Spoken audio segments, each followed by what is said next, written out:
All right, little quick 2-game slate for what the fuck is tomorrow? Friday? All right, here you go. I'm telling you, if you don't want to get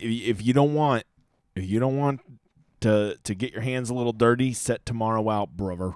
I guess when you're probably watching this, it's Friday. So it's set today out. 2 o'clock, Lord's time zone is the lock on this one, right? So adjust accordingly. 2-game slate, both have competitive totals, both have relatively high totals, so probably going to need to hit some guys, right? Let's see. You can see both games are upper 50s. Both of them are within a touchdown, so it's pretty good. We'll just break it down. First of all, I just want to warn you about Houston. I can't get any definitive word on Dell and Toon. I've heard are playing, who are their big studs, but we don't know for sure. Also, Samuel Brown, who's their number 2 receiver, I don't know. So we're going to be watching, but from what I've gathered from listening to a couple people is that Houston doesn't have the best beat writers. So be prepared for your fucking cash lineup or GPP lineups to go down in fucking flames right from the start, as some of these guys may be out, which sucks because they're like the best plays, right? All right, we'll just break it down team by team here. ULL, they're a fucking hot mess, man. I don't know what to make of them. They got some guys out. Their best wide receivers out, so their number 1 quarterback's out. They got a committee in the backfield. I mean, somebody from this team, maybe 2 people from this team are gonna go off and are tremendous for GPPs. But honestly, I don't see how you can play any motherfather from this team in cash. So if you're playing cash, you just fucking X them out, okay? Because we don't know who the points are going to come from. If they're going to score 25 points, the points are going to come from somebody. But we don't know, so we ain't going to play them in cash. Who are the best guys to play? Always a quarterback, right? A quarterback's always an option in a GPP, so he'll be sneaky, and he'll definitely be the lowest owned of these 4 quarterbacks tomorrow. But you don't even consider him for cash.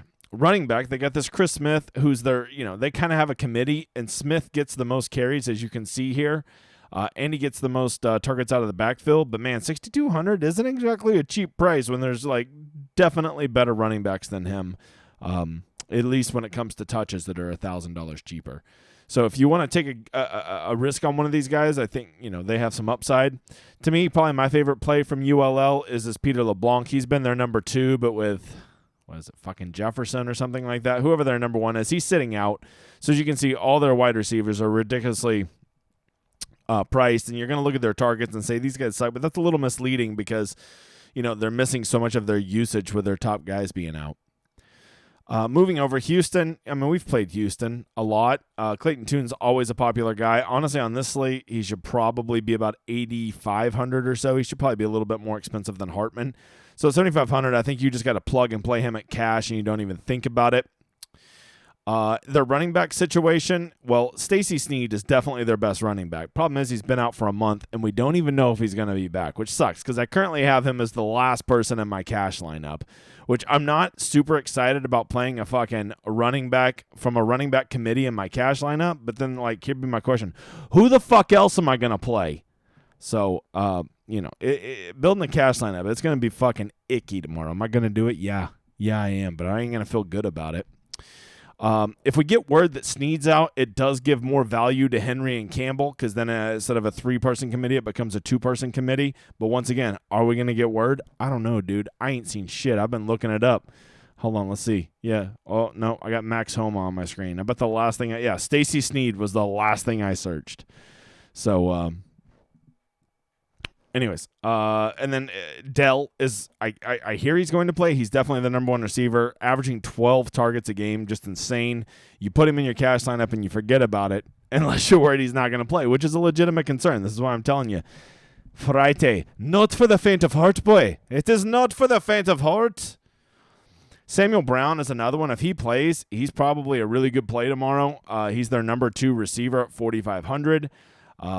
If he doesn't play, I think that increases Carter and Golden's value quite a bit. But if he does play, you gotta like some Brown.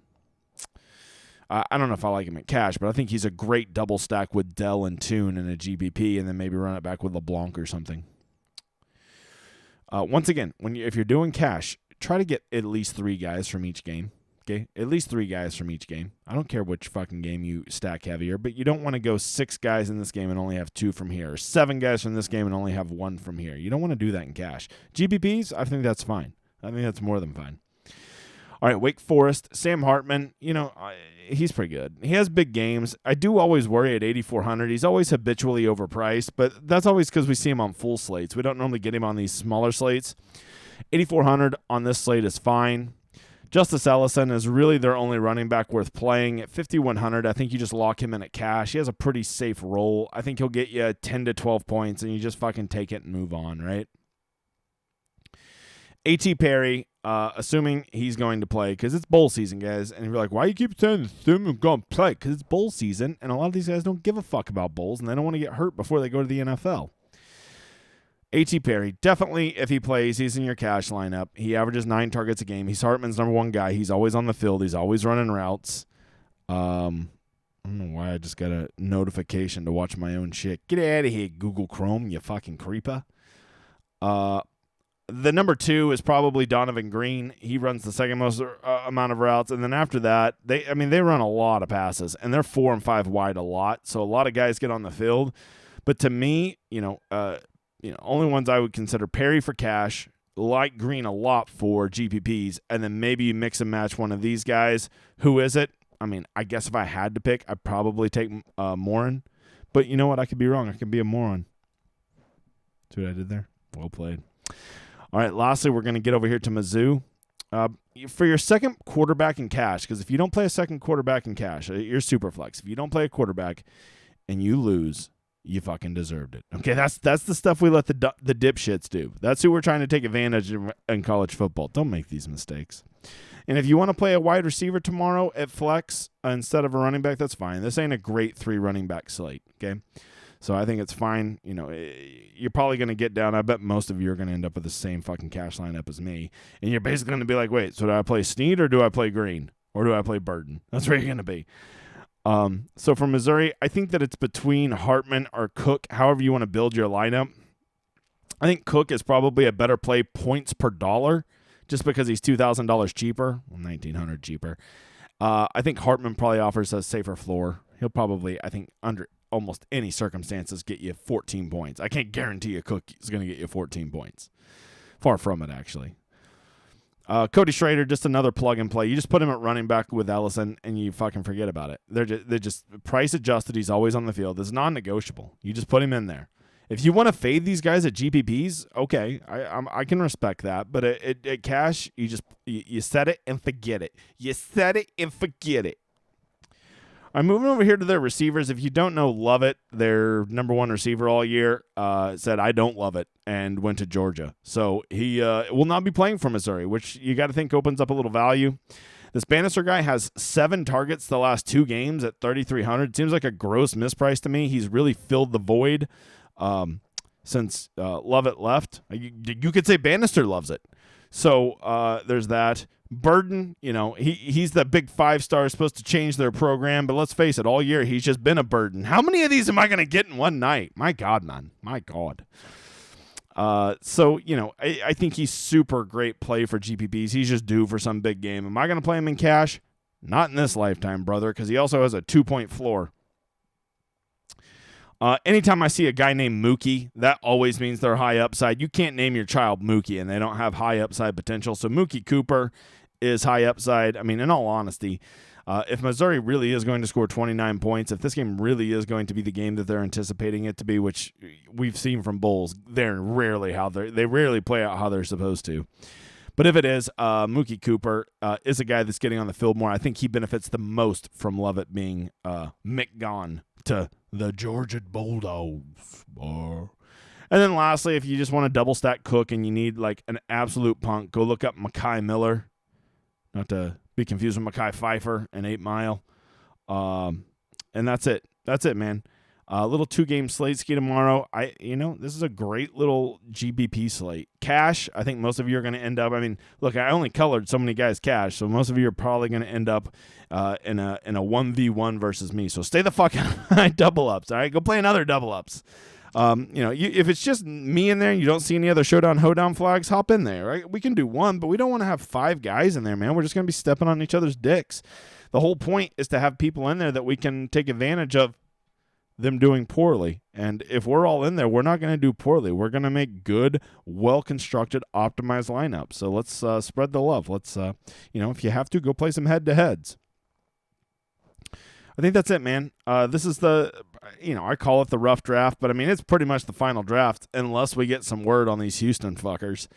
I think I'm going to do a stream tomorrow 30 minutes before lock, and I am 99% sure that lock is at 2 o'clock Lord's time zone. Let me check that. I don't want to bullshit you. I don't want to waste your motherfather time. Upcoming lineups, 2 o'clock Lord's time zone. Says it right there on the DraftKings. So plan on seeing me tomorrow. We'll do 1:30. I got to get to the gym. I got to get home, unfreeze, and then I'll be here to do a stream. And really, the stream isn't going to be so much to answer your question as just try to sweat the news and make sure that we have the most relevant and useful Houston news. And if you're a slimy bastard who's working the Friday before Christmas, well, I guess it'll be a little escape that you can sit in your cubicle and watch the video and, have 30 minutes of work go by just a little bit faster because of the big guy. All right, man. That's it. I'll be doing some NFL Rosetta Stone tomorrow night, so be looking for that because I imagine most of you play NFL also. Good night, fellas. Good luck. Good night and good luck. What the fuck is this? Are we in the middle of an atomic war with Russia? It's a movie reference. Later.